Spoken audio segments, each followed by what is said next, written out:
नमस्कार दोस्तों। कल हमने जाना कि लाख के घर से सुरक्षित निकलने के बाद पांडवों ने अपनी पहचान छिपाने के लिए कुछ समय तक जंगलों में भ्रमण किया। दुर्योधन और कौरवों को यह विश्वास हो गया था कि पांडव आग में जलकर मर गए हैं, जिससे वे निश्चिंत हो गए। इस दौरान पांडवों ने अपनी मां कुंती के साथ एक साधारण ब्राह्मण परिवार के रूप में जीवन व्यतीत किया, ताकि कोई उनकी पहचान न जान सके। इससे आगे की कहानी है द्रौपदी स्वयंवर। जिस समय पांडव एक चक्रा नगरी में ब्राह्मणों के वेश में जीवन बिता रहे थे, उन्हीं दिनों पांचाल नरेश की कन्या द्रौपदी के स्वयंवर की तैयारियां होने लगीं। एक चक्रा नगरी के ब्राह्मणों के झुंड पांचाल देश के लिए रवाना हुए। पांडव भी उनके साथ ही हो लिए। पांचों भाई माता कुंती के साथ किसी कुम्हार की झोपड़ी में आ टिके। पांचाल देश में भी पांडव ब्राह्मण वेश ही धारण किए रहे, इस कारण कोई उनको पहचान न सका। स्वयंवर मंडप में एक वृहदाकार धनुष रखा हुआ था, जिसकी डोरी तारों की बनी हुई थी। ऊपर काफी ऊंचाई पर एक सोने की मछली टंगी हुई थी। उसके नीचे एक चमकदार यंत्र बड़े वेग से घूम रहा था। राजा द्रुपद ने घोषणा की थी कि जो राजकुमार पानी में प्रतिबिंब देखकर उस भारी धनुष से तीर चलाकर ऊपर टंगे हुए निशाने मछली को गिरा देगा, उसी को द्रौपदी वरमाला पहनाएगी। इस स्वयंवर के लिए दूर दूर से अनेक वीर आए हुए थे। मंडप में सैकड़ों राजा इकट्ठे हुए थे, जिनमें धृतराष्ट्र के 100 बेटे, अंग नरेश कर्ण, श्री कृष्ण, शिशुपाल, जरासंध आदि भी शामिल हुए थे। दर्शकों की भी भारी भीड़ थी। राजकुमार धृष्टद्युम्न घोड़े पर सवार होकर आगे आया। उसके पीछे हाथी पर सवार द्रौपदी आई।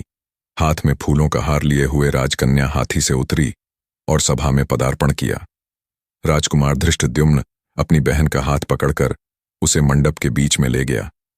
इसके बाद एक एक करके राजकुमार उठते और धनुष पर डोरी चढ़ाते, हारते और अपमानित होकर लौट जाते।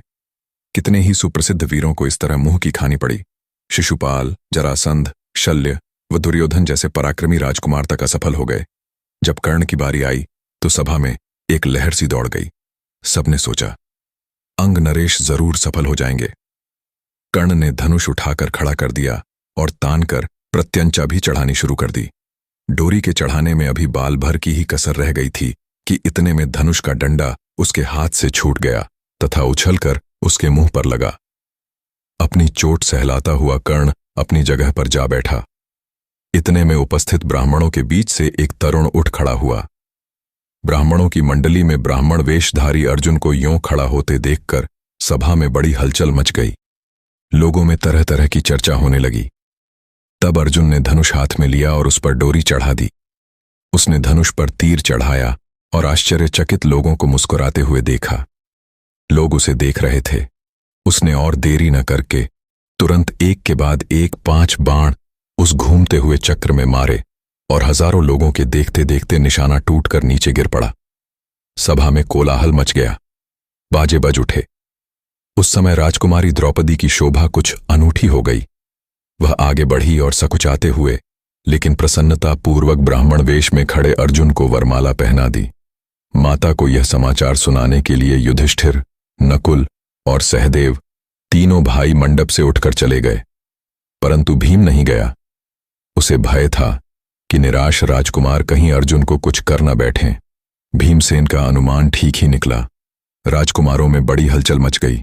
उन्होंने शोर मचाया। राजकुमारों का जोश बढ़ता गया। ऐसा प्रतीत हुआ कि भारी विप्लव मच जाएगा। यह हाल देखकर श्री कृष्ण, बलराम और कुछ राजा विप्लव मचाने वाले राजकुमारों को समझाने लगे। वे समझाते रहे और इस बीच भीम और अर्जुन द्रौपदी को साथ लेकर कुम्हार की कुटिया की ओर चल दिए। जब भीम और अर्जुन द्रौपदी को साथ लेकर सभा से जाने लगे तो द्रुपद का पुत्र धृष्टद्युम्न चुपके से उनके पीछे हो लिया। कुम्हार की कुटिया में उसने जो देखा उससे उसके आश्चर्य की सीमा न रही। वह तुरंत लौट आया और अपने पिता से बोला, पिताजी, मुझे तो ऐसा लगता है कि ये लोग कहीं पांडव न हों। बहन द्रौपदी उस युवक की मृगछाला पकड़े जब जाने लगी तो मैं भी उनके पीछे हो लिया। वे एक कुम्हार की झोंपड़ी में जा पहुंचे। वहां अग्निशिखा की भांति एक तेजस्वी देवी बैठी हुई थीं। वहां जो बातें हुईं उनसे मुझे विश्वास हो गया कि वह कुंती देवी ही होनी चाहिए। तब राजा द्रुपद के बुलावा भेजने पर पांचों भाई माता कुंती और द्रौपदी को साथ लेकर राजभवन पहुंचे। युधिष्ठिर ने राजा को अपना सही परिचय दे दिया। यह जानकर कि ये पांडव हैं, राजा द्रुपद फूले न समाये। उनकी इच्छा पूरी हुई। महाबली अर्जुन मेरी बेटी के पति हो गए हैं तो फिर द्रोणाचार्य की शत्रुता की मुझे चिंता नहीं रही। यह विचार कर उन्होंने संतोष की सांस ली। मां की आज्ञा और सबकी सम्मति से द्रौपदी के साथ पांचों पांडवों का विवाह हो गया। अगली कहानी है इंद्रप्रस्थ द्रौपदी के स्वयंवर में जो कुछ हुआ था उसकी खबर जब हस्तिनापुर पहुंची तो विदुर बड़े खुश हुए। धृतराष्ट्र के पास दौड़े गए और बोले, पांडव अभी जीवित हैं। राजा द्रुपद की कन्या को स्वयंवर में अर्जुन ने प्राप्त किया है। पांचों भाइयों ने विधिपूर्वक द्रौपदी के साथ ब्याह कर लिया है और कुंती के साथ वे सब द्रुपद के यहां कुशल से हैं। ये सुनकर धृतराष्ट्र हर्ष प्रकट करते हुए बोले, भाई विदुर, तुम्हारी बातों से मुझे असीम आनंद हो रहा है। राजा द्रुपद की बेटी हमारी बहू बन गई है। यह बड़ा ही अच्छा हुआ। उधर दुर्योधन को जब मालूम हुआ कि पांडवों ने लाख के घर की भीषण आग से किसी तरह बचकर और 1 बरस तक कहीं छिपे रहने के बाद अब पराक्रमी पांचाल राज की कन्या से ब्याह कर लिया है और अब वे पहले से भी अधिक शक्तिशाली बन गए हैं, तो उनके प्रति उसके मन में ईर्ष्या की आग और अधिक प्रबल हो उठी। दबा हुआ वैर फिर से जाग उठा। दुर्योधन और दुःशासन ने शकुनी को अपना दुखड़ा सुनाया। मामा, अब क्या करें? अब तो द्रुपद कुमार, धृष्टद्युम्न और शिखंडी भी उनके साथी बन गए हैं। उसके बाद कर्ण और दुर्योधन धृतराष्ट्र के पास गए और एकांत में उनसे दुर्योधन ने कहा, पिताजी, जल्दी ही हम ऐसा कोई उपाय करें जिससे हम सदा के लिए निश्चित हो सकें। धृतराष्ट्र ने कहा, बेटा, तुम बिल्कुल ठीक कहते हो। तुम ही बताओ, अब क्या करना चाहिए? दुर्योधन ने कहा, तो फिर हमें कोई ऐसा उपाय करना चाहिए जिससे पांडव यहां आए ही नहीं, क्योंकि यदि वे इधर आए तो जरूर राज्य पर भी अपना अधिकार जमाना चाहेंगे। इस पर कर्ण को हंसी आ गई। उसने कहा, दुर्योधन, अब 1 साल बाहर रहने और दुनिया देख लेने से उन्हें काफी अनुभव प्राप्त हो चुका है। एक शक्ति संपन्न राजा के यहां उन्होंने शरण ली है। तिस पर उनके प्रति तुम्हारा वैर भाव उनसे छिपा नहीं है, इसलिए छल प्रपंच से अब काम नहीं बनेगा। आपस में फूट डालकर भी उनको हराना संभव नहीं। राजा द्रुपद धन के प्रलोभन में पड़ने वाले व्यक्ति भी नहीं है। लालच देकर उनको अपने पक्ष में करने का विचार बेकार है। पांडवों का साथ वे कभी नहीं छोड़ेंगे। द्रौपदी के मन में पांडवों के प्रति घृणा पैदा हो ही नहीं सकती। ऐसे विचार की ओर ध्यान देना भी ठीक नहीं है। हमारे पास केवल एक ही उपाय रह गया है और वह यह है कि पांडवों की ताकत बढ़ने से पहले उन पर हमला कर दिया जाए। कर्ण तथा अपने बेटों की परस्पर विरोधी बातें सुनकर धृतराष्ट्र इस बारे में कोई निर्णय नहीं ले सके। वे पितामह भीष्म तथा आचार्य द्रोण को बुलाकर उनसे सलाह मशविरा करने लगे। पांडुपुत्रों के जीवित रहने की खबर पाकर पितामह भीष्म के मन में भी आनंद की लहरें उठ रही थीं।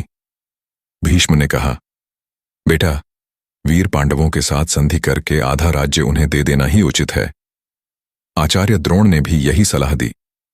अंग नरेश कर्ण भी इस अवसर पर धृतराष्ट्र के दरबार में उपस्थित था। पांडवों को आधा राज्य देने की सलाह उसे बिल्कुल अच्छी न लगी। दुर्योधन के प्रति कर्ण के हृदय में अपार स्नेह था। इस कारण द्रोणाचार्य की सलाह सुनकर उसके क्रोध की सीमा न रही। वह धृतराष्ट्र से बोला, राजन, मुझे यह देखकर बड़ा आश्चर्य हो रहा है कि आचार्य द्रोण भी आपको ऐसी कुमंत्रणा देते हैं। राजन, शासकों का कर्तव्य है कि मंत्रणा देने वालों की नीयत को पहले परख लें, फिर उनकी मंत्रणा पर ध्यान दें। कर्ण की इन बातों से द्रोणाचार्य क्रोधित हो गरज कर बोले, दुष्ट कर्ण, तुम राजा को गलत रास्ता बता रहे हो।